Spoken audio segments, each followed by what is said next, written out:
But we've forgotten one thing, and that's why I'm still going to cling on to the idea that this is the year of common sense. Justin Trudeau is resigning. On top of that, Mick Lynch is also resigning. Yes. So he's off. He might be replaced, though, by a guy who's his deputy who quite likes hanging around with pro-Putin warlords, which is a bit worrying if you're trying to get the 10:30 from Manchester Piccadilly. You know, it's the guy at the front of the train with a Kalashnikov going this way to Ukraine.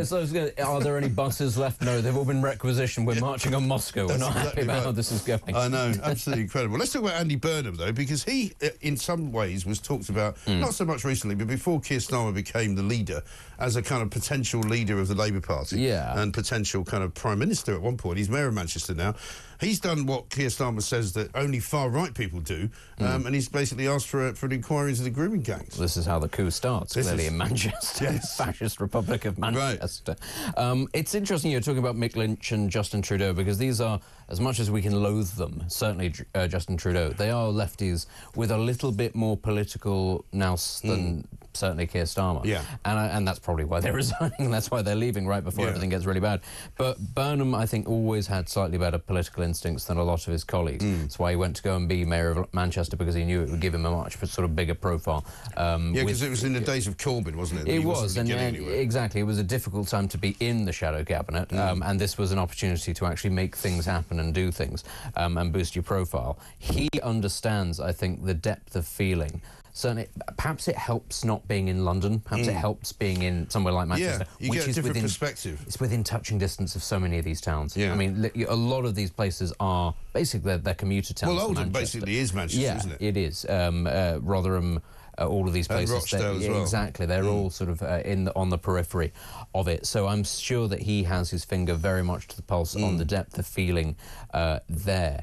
And the thing is, with all of this, and I think that this is not sitting well with a lot of Labour politicians up and down the country, is when we're talking about who the victims of this scandal is, it's working class women and girls, people at the very bottom rung of society, who most of these people outside of the sort of the metropolitan bubble will have gone into politics to represent, to look after. You know, the whole point of the Labour movement is the urban working class and the people at the bottom rung. That was who it was for. Well, exactly, that was who it's for. And now there is, of course, the sense it's lost sight of that. It's not interested in that. But that doesn't mean that there aren't still people in the Labour Party who feel very strongly those are their roots, that's what they're there for. And I think Burnham has always got that a little bit better, you know, coming from that sort of Merseyside, Manchester. But isn't that what's also gone wrong for Labour in the north of England, in the same way that it went wrong in Scotland for different reasons, but that they've then allowed themselves to become sort of captured, if you like, by a particular ethnic grouping of people who sort of got themselves into, you know, local councils, got themselves into, you know, important positions in local councils and became quite important local politicians,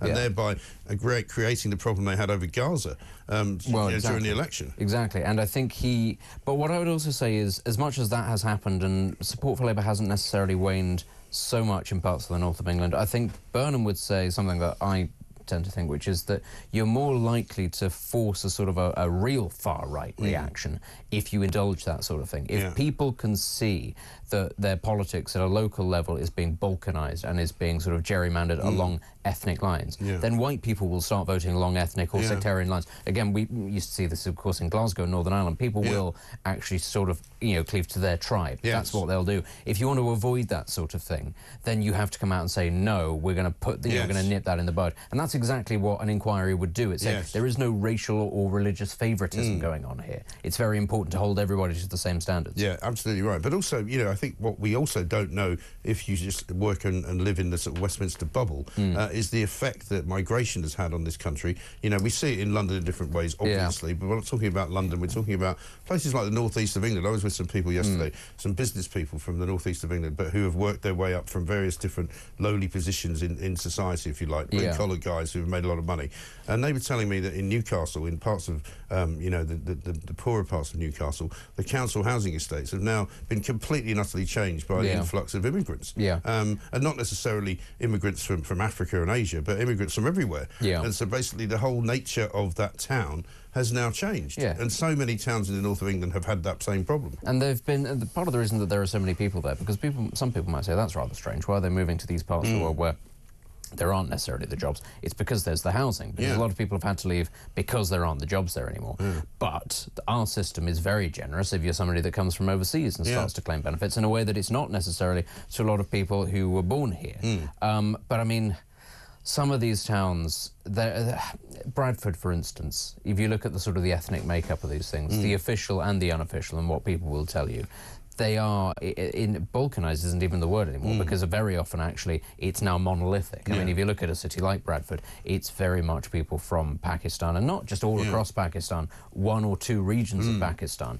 And it completely transplants the culture and the, you know, the work ethic and actually what those towns and cities can produce. It's simply, in many ways, I do find it very surprising that for all the Guardian likes to tell us that the far right is on the march, that there isn't really a far right on the march. Because if this was happening on the scale as it is here in France or Germany, which, spoiler alert, it actually is in some places like Marseille or wherever, you would get a far right reaction. And oh look, you have the AFD, you have the Front National. We don't have that here. Our reactionary party, you know, Reform, isn't fascist. It's not far right. No, it's even got a Muslim chairman. It's, you know, our tolerance for this sort of thing is incredibly high. So to then hear the Prime Minister saying, you know, this is a far-right bandwagon, and this... No, it's not. It's a simple question of justice and fairness. That even in the face of all of this, the average British person does not think in terms of racialisation. They just think, this is wrong, and I'd like it to be investigated. Well, let's see what Starmer does about Andy Burnham and what Andy Burnham has asked for, because I don't think he'll know what to do, but he'll probably spend today running around like a blue-arsed, whatever it is, trying to work out what to say next. And he can't kind of go, because he's had to run away from the far-right thing, but there we are. Let's get a voice note from Richard. Happy New Year, Mike. Richard in Corby. Hottest year on record. Who's doing your news? The BBC? I mean, pull the other one as we scrape ice off our windscreen. Last year was a horrible year. I mean, I'm reading up on it. They place these temperature gauges near airports, near places where they get the heat. It's just a load of bunkum, Mike. Yeah, it wound me up first thing. Thank you. Not at all. Thank you very much, Richard. Yeah, I can reveal that, of course, this is the main story on the front page of The Guardian. The C3S data shows that a record 44% of the planet was affected by strong to extreme heat stress on one day, the 10th of July. So, what, that's less than half of the planet then, isn't it? And where was this? I was going to say, is it around the equator by any chance? Probably, yeah. Death Valley. And how about Saudi Arabia was massively affected by heat. Here's a genuine paragraph in the story. This is not in quotation marks, right? This is a fact, as stated by The Guardian.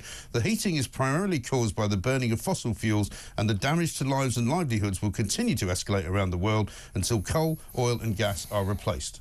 Well, that's just not true. No, it's not a fact. Why have they written it as if it's a fact? Of course, but people buy into this so uncritically, because actually the average person is not a scientist. The average person is not Richard is an average person who doesn't believe a word of it, and he's quite right not to. Yeah, well, I'm talking more about journalists. This is not necessarily a reflection of the general public, and much more on the journalism class, which sort of looks at everything through the prism of it must be climate change. Ah, there are wildfires here, there's a flood there, it must be climate change. As if these things have never happened before. And the problem is we have a desire to sort of sensationalise and catastrophize, and these things can be, you know, quite impressive. Oh yeah, but they don't want to sensationalise and catastrophize grooming gangs in The Guardian. Oh no, of course not. They just want to catastrophize certain things like climate change. Of course, but that's the point, is that this is all about forcing a complete sea change, if you'll pardon the pun, about how we're supposed to live our lives, and it gives them a reason to explain these sorts of things. And actually, if you can say, this has happened because of climate change, rather than this is actually a normal weather pattern and it goes through cycles every couple of years,